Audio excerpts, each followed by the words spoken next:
Hello friends, মোহ আজকে homework করছে। মোহ খুব ভালো পড়াশোনা করে, কিন্তু মাঝে মাঝে দুষ্টামি করে।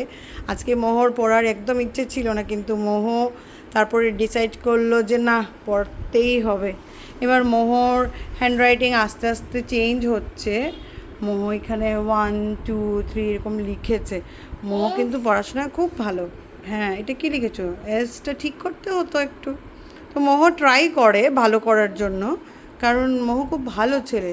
ও পড়াশোনা ভীষণ ভালোবাসে, সবাইকে শিখিয়ে দেবে কেমন করে করতে হয়, তাই না? হ্যাঁ, তুমি শিখিয়ে দেবে সবাইকে? বলে দাও কিরম লিখতে হয়। 7 লিখো, বলো।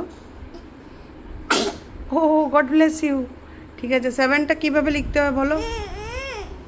আচ্ছা ঠিক আছে, জল। ঠিক আছে, তুমি লিখবে তো বাকিটা? বাহ, তুমি লিখে ফেলছো। 7টা কি বাজে লিখেছিস রে, এইটা এইচ লাগছে, এন লাগছে না, এটা এইচ লাগছে, ঠিক কর। ভুল করলে তো সবাই দেখছে, এই যে বন্ধুরা দেখো, ও ভুল লিখছে। ঠিক করে নেবে এখন মোহ। এই যে ও ঠিক করছে এনটাকে। তোমরা একটু বলো মোহকে ভালো করে লিখতে, সুন্দর করে লিখতে, প্লিজ বলো।